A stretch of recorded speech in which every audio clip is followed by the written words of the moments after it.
E esse versículo, principalmente a parte B, onde fala onde abundou o pecado, superabundou a graça, sempre foi muito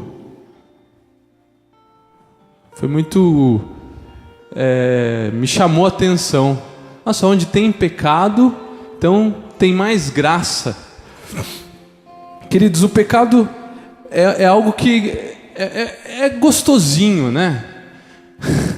O pecado são coisas que você pratica e que não são coisas ruins.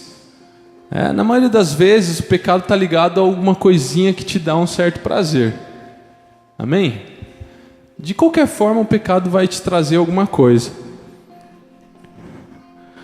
E aí Paulo,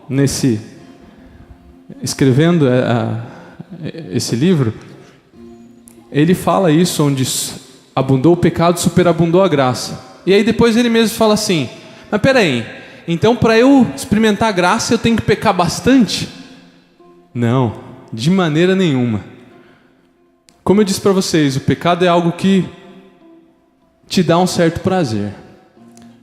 E aonde tem o pecado? Nós estamos nesse lugar novo aqui, eu fico olhando assim, imaginando que nós vamos encontrar pessoas diferentes do prédio onde a gente estava. Eu já estou vendo pessoas diferentes, pessoas, rostinhos novos aí, pessoas que estão vindo dessa região.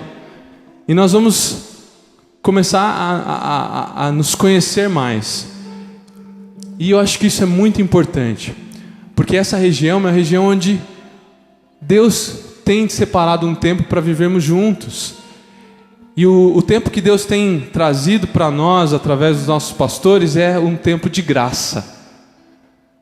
A graça.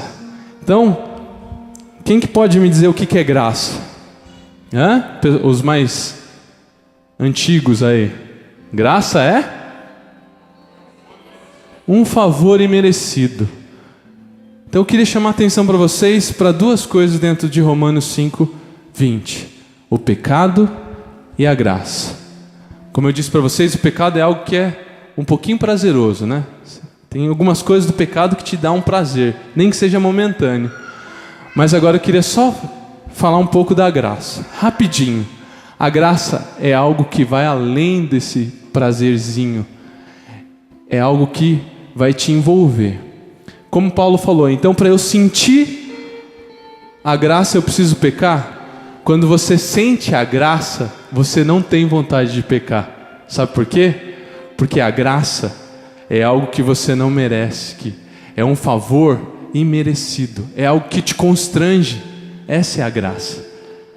Então, eu convido você a deixar de se preocupar com esses prazerezinhos que a gente tem, que nos atrai, que é o pecado, para que a gente experimente a graça. E nós precisamos entender esse momento. Você vai se deparar com o pecado. Talvez você tenha vindo até aqui e acha que você pecou muito. Você acha que você fez muita coisa errada e que você está constrangido. Eu acho que nem sei se eu deveria ter ido no culto hoje, eu devia ter ficado em casa. Eu tenho dado tanto furo, eu tenho me entregado tantos prazeres da minha carne. Eu te convido a experimentar a graça do Senhor essa noite.